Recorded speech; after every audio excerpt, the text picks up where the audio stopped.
Nababayaran ako ni Lisa Marcos? How dare you? Nako, bakit umiyak si Senator Bato de la Rosa dyan sa Senate hearing tungkol sa PDEA leaks? Galit na galit. Pero bago natin panoorin kung ano yung dahilan, bakit siya nag-iiyak dyan, ay tanong lang, napapansin po natin bakit si Senator Bato de la Rosa lamang ang senator dyan? Nasaan yung ibang senador na binoto ng taong bayan para malaman itong katotohanan? Dahil ba presidente ang na-involved sa PDEA leaks na to? Takot ba silang malaman kung ano yung totoo or wala silang maitanong or ayaw nilang makialam? Baka sila naman ang pag-initan?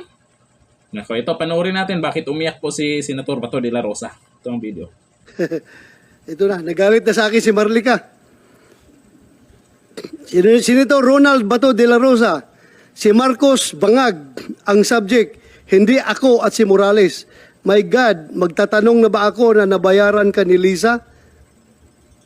How irresponsible media personality.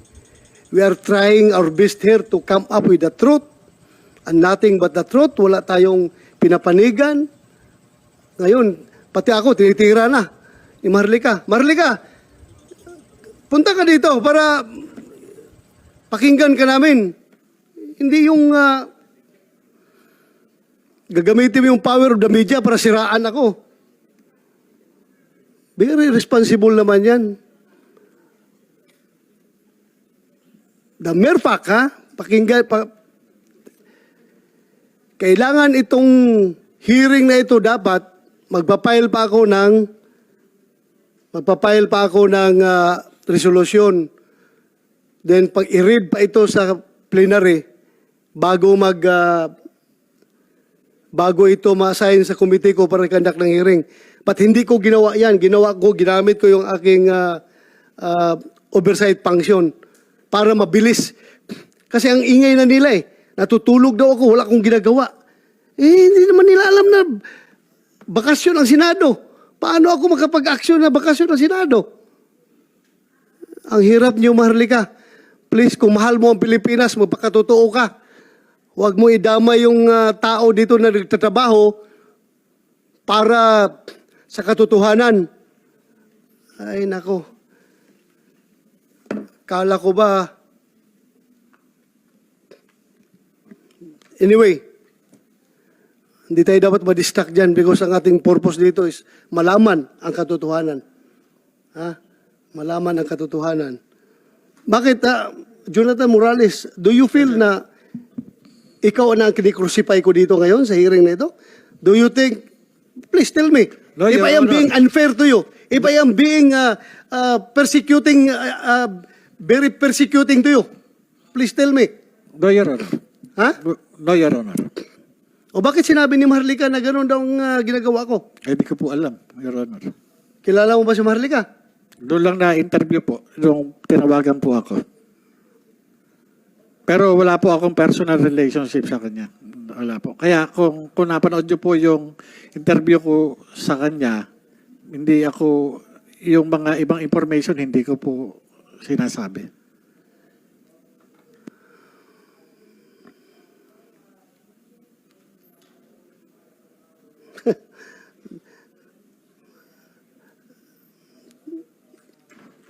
Marlica, tingnan mo. Kung ilang senador andito ngayon, nakaupo. Kung nakikinig ka ngayon, Marlica, sino lang ang senador nandito ngayon, nag-hearing? Why? You ask yourself.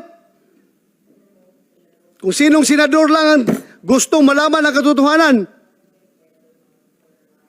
God damn. I know you're monitoring right now. Kung mahilig ka mang baboy sa ibang tao, huwag mo kong isamang babuyin dahil hindi ako tatahimik dyan sa ginagawa mo. Nababayaran ako ni Lisa Marcos? How dare you? How dare you? Do you think may presyo yung mukha ko?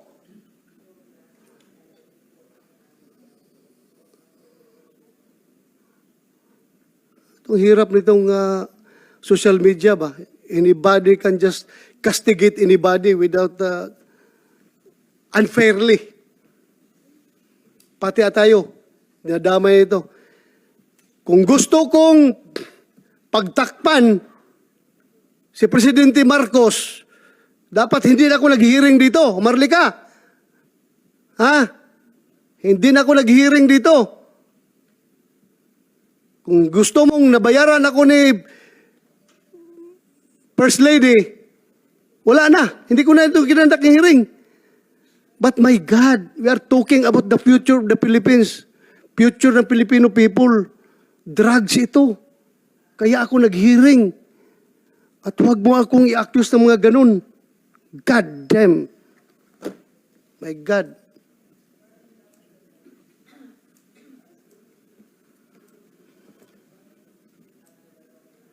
Anyway, I don't care about your impression. I'm here to do my duty as a chairman of the Senate Committee on Dangerous Drugs. Kung sinasabi mo na bayaran or na-influence ako, no. Nobody can influence me. This committee is independent and it can use its power. Lahat ng power ng committee na ito para malaman ang katotohanan. Hindi po tayo magpapadikta kahit sino man. I was elected by the Filipino people para gampanan yung aking mandato. And here I am. I'm doing my job. I'm doing my job. We are a co-equal branch of government with that of the executive. Baka sabihin mo, under the baton, under the dictates of Malacanang ako. Never. No, my dear. Hindi po kami kaya diktahan ng Malacanang because we are co-equal branch of government. Hindi po na kami kayang diktahan. Kaya huwag mo akong sabihan na binayaran ni Lisa Marcos. God sakes.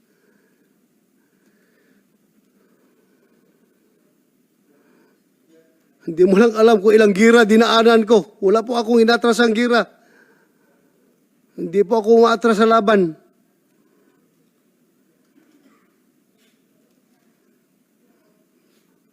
Ito, simple dalawang dokumento, atrasan ko ito. Ano ka? Hello?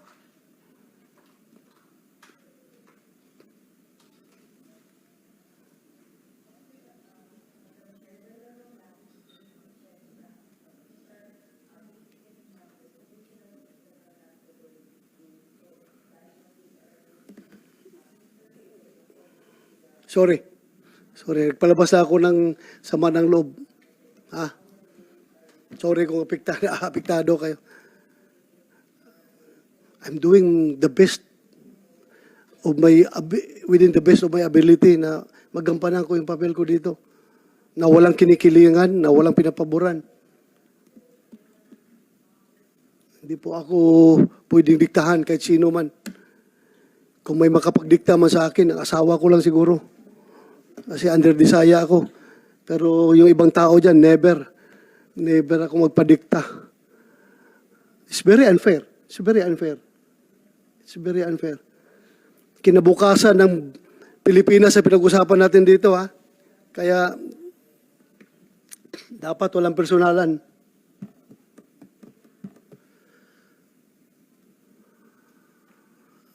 Alam mo, kung wala ka pang, hindi ka nag-aral ng investigation, Marlica, lilecturan kita. Ang pag-iimbestiga po, madam, ay huwag mong haluan ng feelings. Huwag mong haluan ng emosyon. You stick with the facts. Kaya itong mga facts natin ngayon ginagather. Hindi tayo pwede magpalabas ng emosyon dito na kumakampi ka kanino at pinapaboran mo si ganito. Hindi po. Failure ang investigation mo dyan kapag haluan mo ng emosyon. failure. Walang pupuntahan ang investigasyon mo. Kaya facts ang hinahanap natin dito. Galit ka pala kung tinatanggap ko yung facts na binibigay ng PDEA sa akin. Gusto mo lang yung facts ng ni Jonathan Jonathan Morales lang ang tatanggapin ko. So anong klase investigasyon yan? One-sided. God damn. Huwag mo kong turuan sa investigasyon dahil nag-retire ako. Baka hindi mo alam na top-notcher ako sa FBI National Academy. Pagdating sa investigasyon, hindi mo lang alam, madam. Masyado lang naging emotional dyan si Senator Bato de la Rosa. Kasi napanood nyo nga, nag-iisang senador lang siya dyan, tapos Pangulo pa yung na-involved dyan. Di ba ang hirap? Pero si Maharlika naman, may paliwanag din sa post na yan. Dahil maraming nagtatanong na mga viewers niya at ang taong bayan, at itinanong din naman, tanong lang naman yun kay Senator Bato de la Rosa.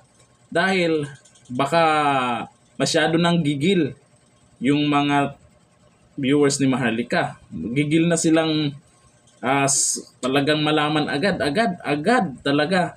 Gigil na siguro sila. Kaya hindi siguro nagustuhan ang pamamaraan ni Senator Bato de la Rosa. Pero umpisa pa lang naman yan. Intindihin natin si Senator. Sana sa susunod na hearing, yung ibang senator dyan, makipagtulungan naman kayo. Ang purpose lang dito, nakita nyo naman, hindi naman natin pwedeng masabi na walang pakialam yung taong bayan dyan. Ang daming nanonood live sa Senate hearing na yan. Nakikita po na ang daming nag-abang, ang daming nanonood. Ibig sabihin yan, maraming gustong malaman, totoo ba na si Pangulo natin ngayon ay na involved niyan noon sa panahon ni Aquino? Totoo ba yung lumabas ng mga dokumento? Totoo ba yung sinabi ng dating PDEA agent? Ganun lang naman yun eh. Nakakalungkot lang dito sa dami-dami ng mga senador. Isang senador lang nandyan, Pangulo pa yung na-involved. Di ba? Oh, nasaan na ang boto natin? Nawala. Sana sa susunod, kahit mayroon man lang iba dyan, na sana si Senador Raffy Tulfo. Ang matapang yun eh. Baka naman. Wala lang walk out ha pag nandyan. Mahirap naman mag-walk out. Ano ba naman yan? Ano masabi niyo po dyan sa hearing na yan? May patutunguhan ba yan? O biglang tatahimik lang din yan? Dito na lang. Thank you. Bye-bye.